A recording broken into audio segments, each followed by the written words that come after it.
80 ईस्वी रोम की गलियों में एक आवाज गूंजती थी, पेनिस एट सिरसेंसेस, यानी रोटी और खेल। लेकिन वो खेल खून से लिखे जाते थे।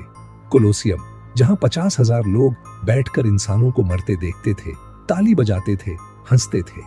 आज वो दीवारें खाली हैं, लेकिन रात में वहां से दहाड़ सुनाई देती है, तलवारों की खनक गूंजती है और कुछ लोग कहते हैं कि उन्हें रेत में खून बहता दिखा। ये कहानी है ओरिजिनल हॉरर स्टोरीज की। और मैं तुम्हें दिखाऊंगा कि नवंबर 2023 में जब मैं वहां अकेला फंस गया था, तब उन ग्लैडिएटर्स ने मुझसे क्या कहा था। सम्राट वेस्पेशियन ने 72 ईस्वी में इस एम्फी थिएटर का निर्माण शुरू करवाया था। उनके बेटे टाइटस ने 80 ईस्वी में इसे पूरा किया। 50,000 दर्शक, 8 मंजिलें, 100 दिन का उद्घाटन समारोह जिसमें 5,000 जानवर और 2,000 ग्लैडिएटर्स मारे गए। रोम के दिल में बना यह स्मारक टाइबर नदी के किनारे। गर्मियों में यहां इतालवी धूप तपती है, सर्दियों में ठंडी हवा चलती है।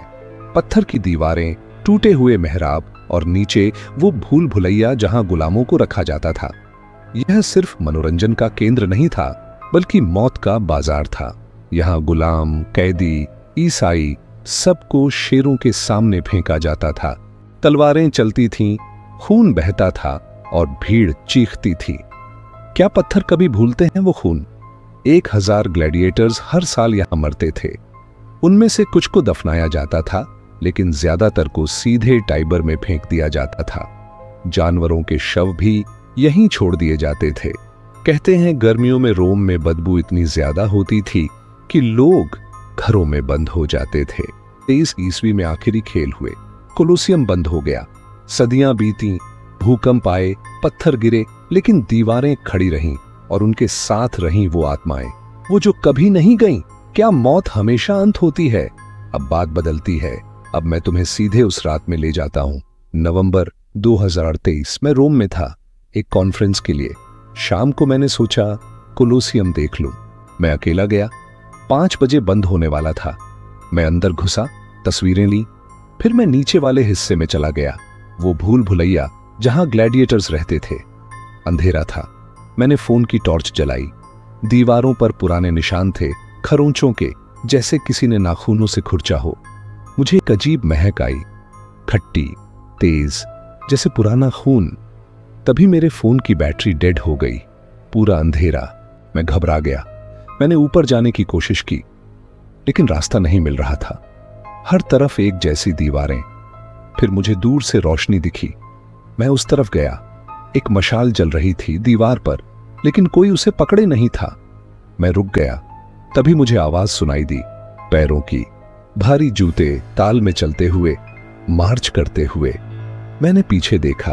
अंधेरे में कुछ हिल रहा था, परछाइयां, दर्जनों। मैं भागा, लेकिन जितना भागता लगता वो मुझसे दूर हो रहा है बाहर का रास्ता। फिर मैं एक खुली जगह पर पहुंचा, एरिना के बीच में। ऊपर देखा तो चांदनी थी, लेकिन कोई आवाज नहीं। फिर अचानक शोर, हजारों लोगों की चीखें, मारो मारो। मैं घूमा। सीटें खाली थीं, लेकिन आवाज थी। तभी मेरे सामने कोई खड़ा हो गया। एक आदमी, लंबा, मजबूत। उसके हाथ में तलवार थी। उसका चेहरा धुंधला था। उसने धीरे से कहा, लैटिन में, तुम यहां क्यों आए? मैं कुछ बोल नहीं पाया। उसने फिर कहा, हम अब भी लड़ते हैं, हर रात, कभी खत्म नहीं होती ये लड़ाई। मैंने कहा, मुझे जाने दो। वो हंसा। उसकी हंसी में दर्द था। उसने कहा, जाना? हम भी जाना चाहते थे, लेकिन यहां कोई नहीं जाता। तभी उसके पीछे और दिखे 10, 20, 100, सब ग्लैडिएटर्स, सबके हाथ में हथियार। एक ने कहा, तुम हमारी कहानी बताओगे? दूसरे ने कहा, तुम लोगों को बताओगे कि हम सिर्फ खेल नहीं थे, हम इंसान थे। मैंने कहा, बताऊंगा, सब बताऊंगा। पहले वाले ने अपना हाथ बढ़ाया। मैंने छुआ। उसका हाथ ठंडा था, बर्फ जैसा। उसने कहा, यह ले जाओ। उसने मेरी हथेली पर कुछ रखा, एक छोटा सा पत्थर। उसने कहा, यह एरिना की मिट्टी है, इसमें हमारा खून है, इसे याद रखना। फिर सब गायब हो गए। मैं अकेला था, लेकिन मेरे हाथ में वो पत्थर था। मैं भागा। इस बार रास्ता मिल गया। मैं बाहर आया। पहरेदार मुझे देखकर चौंका। सर, आप अभी तक अंदर कैसे थे? हमने सब चेक किया था। मैंने कुछ नहीं कहा। मैं होटल पहुंचा। जब मैंने अपना हाथ देखा तो वो पत्थर अब भी था, लाल रंग का, जैसे खून से भीगा हो। मैंने उसे एक बोतल में रख दिया। आज भी वो मेरे पास है और हर रात मुझे वो आवाज सुनाई देती है, मारो मारो। अगर तुम कभी कोलोसियम जाओ तो कुछ बातों का ध्यान रखो।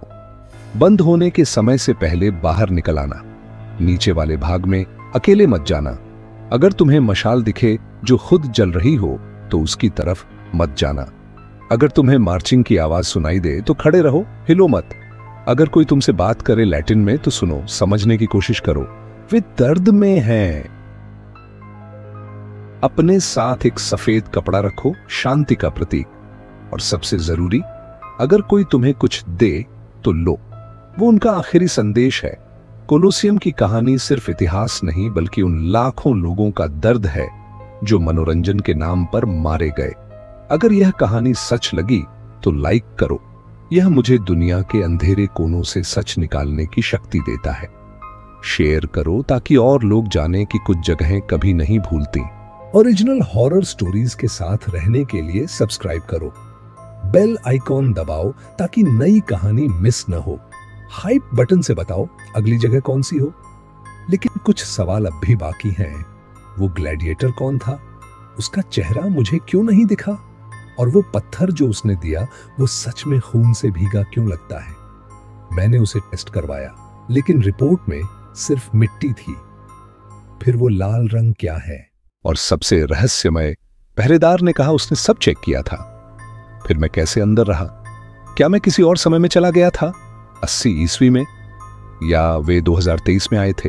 और उसने कहा हम अब भी लड़ते हैं हर रात, मतलब आज भी हर रात वहां कुछ होता है। कितने लोगों ने देखा होगा, कितनों ने नहीं बताया डर के मारे।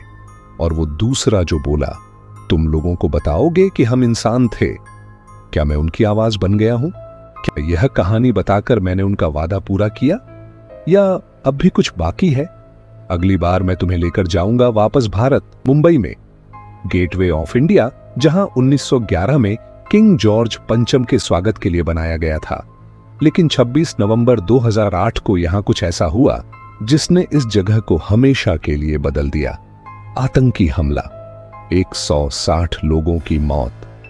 आज भी रात में यहां कुछ लोगों को गोलियों की आवाज सुनाई देती है, कुछ को समुद्र से चीखें सुनाई देती हैं। क्या वे आत्माएं अब भी वहां हैं? अगली कहानी में मिलेंगे। अपना ख्याल रखो और याद रखो, कुछ खेल कभी खत्म नहीं होते। यह थी ओरिजिनल हॉरर स्टोरीज और यह सच था।